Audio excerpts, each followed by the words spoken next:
अस्सलाम वालेकुम रहमतुल्लाहि वबरकातुहू। इत्तेहाद न्यूज़ में आप सभी का खैर मकदम है। एक बार फिर मुसलमानों के सियासी मुस्तकबिल पर सोचने पर मजबूर करने वाला दिल्ली चुनाव रहा। बदकिस्मती से भारत में मुसलमान तिनके की तरह हवा के झोंकों पर बिखरता देखने को मिल रहा है। अब चुनाव कितने मायने रखते हैं ये एक अलग बहस है, लेकिन अगर किसी कौम को सबसे ज़्यादा कीमत चुकानी पड़ती है तो वो मुसलमान ही है, ये भी उतनी सच्चाई है।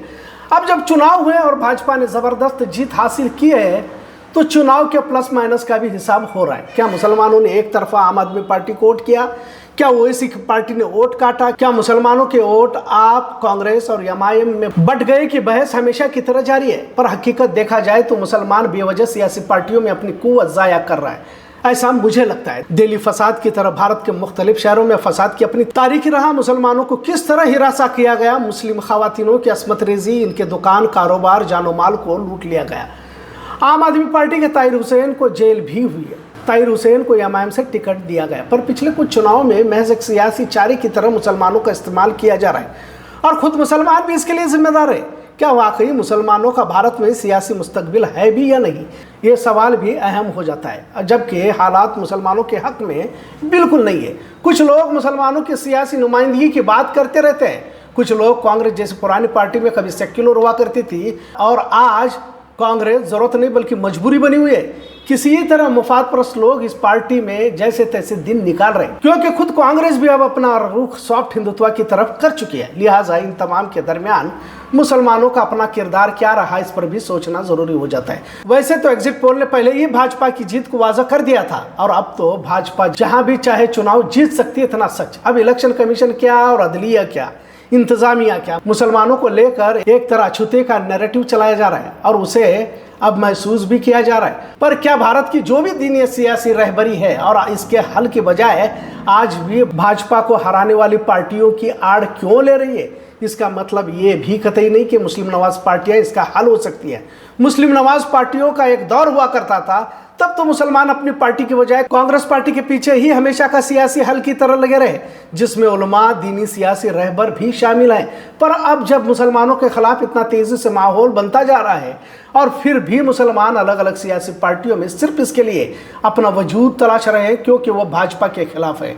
सभी जानते हैं कि भाजपा में अक्सरियत लीडर कांग्रेस या दीगर सेक्युलर पार्टी में से ही तो गए हैं, फिर वो एसपी हो, बीएसपी हो, कांग्रेस हो, जनता दल और भी दीगर पार्टियां जो कभी सेक्युलरिज्म की दुहाई दिया करते थे। पर धीरे धीरे हिंदुत्व का वसी दायरा होता गया और उन्होंने सेक्युलरिज्म को एक तरह से निगल ही लिया, तो लोग यहाँ से वहाँ जाने लगे।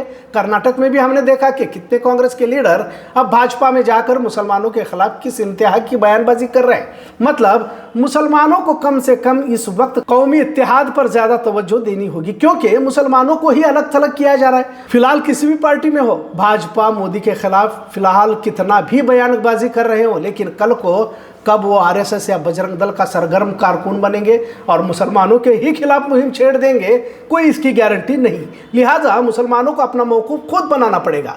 सियासत को बिल्कुल हल्के में लिया जाए, जैसा कोई पार्टी आए या ना आए, उससे ज़्यादा मिल्लत के इत्तेहाद पर मुसलमानों के अंदरूनी मसाइल, समाजी, माशी, तालीमी मसाइल को किस तरह से हम हल कर सकते हैं, इस पर ज़्यादा तवज्जो देनी होगी। कोई भी मुस्लिम कायद भले पार्लियामेंट में बहुत कुछ बोलता हो, लेकिन ज़मीनी सतह पर मुसलमानों के मसाइल में कुछ भी फ़र्क पड़ता नज़र नहीं आ रहा और इसे संजीदगी से लेकर सोचे कि सियासी तौर पर जो ताकत कुव्वत मुस्लिम नौजवानों की लग रही है, इससे आखिर क्या हासिल हो रहा है। यहाँ तक कि मुसलमान अब सियासी पार्टियों में ना सिर्फ बट रहे हैं, बल्कि मुसलमान ही यहाँ पर मुसलमानों का दुश्मन बनता जा रहा है।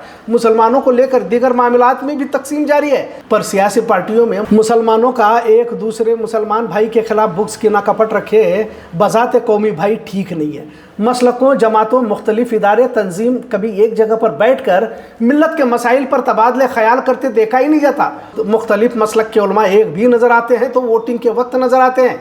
कर्नाटक का ही देख लो, अब तक 2 साल से ज़्यादा अरसा गुजरने को आया, कांग्रेस हुकूमत इख्तदार में आकर 2B रिजर्वेशन जारी नहीं कर पाई। जिससे मिल्लत के कई नौजवान लड़का लड़कियां बेरोजगार बनकर बैठे हुए हैं। लिहाजा जिस तेजी से हालात बदल रहे हैं, दिगर कौमों को फर्क नहीं पड़ता, वो कभी भी किसी भी पार्टी में जा सकते हैं, उन्हें सिर्फ मुसलमानों के खिलाफ बयानबाजी करनी पड़ती है, इतना ही। ऐसे वक्त में मुसलमान सिर्फ आपसी इत्तेहाद, आपसी तरक्की, कौमी मसाइल पर तवज्जो दे। कौन किस पार्टी को वोट देता है, इस पर ज्यादा दिमाग खपाने की जरूरत नहीं है। जब चुनाव आएगा, इनफरादी फैसला लेकर किसी को वोट दे दो, कोई आए या ना आए, मुस्लिम कौम के मसाइल तो उसी जगह पर है। इजलासों में फिजूल खर्च से बचकर बेहतर माशरे को कैसे तश्कील दिया जा सकता है, इस पर तमाम जिम्मेदारान को तवज्जो देनी होगी। किसकी वजह से कौन जीता कौन हारा, इस बहस का हिस्सा बनने की बजाय एक उम्मत की कोशिश में अपना वक्त लगाया जाए। जिस तरह भाजपा जीत दर्ज कर रही है, ऐसा लग रहा है कि अगर पाकिस्तान में भी भाजपा चुनाव लड़ेगी तो वहां भी वो चुनाव जीत सकती है, क्योंकि ईवीएम से लेकर इलेक्शन कमीशन तक सब इन्हीं के इशारों पर कामों को अंजाम देते रहते हैं। वरना तो कोई बताए कि आखिर किस बुनियाद पर आवाम वोट दे रही है।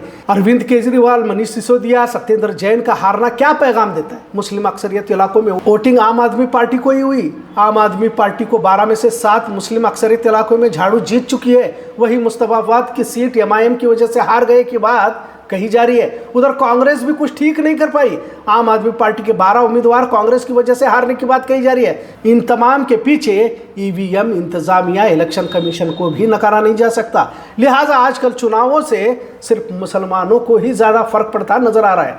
खरबूजा चाकू पर गिरे या चाकू खरबूजे पर गिरे, कटना तो खरबूजे को ही है कि हालत मुसलमानों की है। लिहाजा मिल्लत के अंदरूनी और संजीदा मसाइल पर पूरी कौम के लोगों के साथ जिम्मेदार अहबाब, लीडरान, उलमाए कराम सभी को ध्यान देना होगा, क्योंकि आने वाले हालात और भी खतरनाक है, जिसका मुकाबला करने की ताकत मौजूदा दौर के नस्ल में तो कहीं नजर नहीं आती।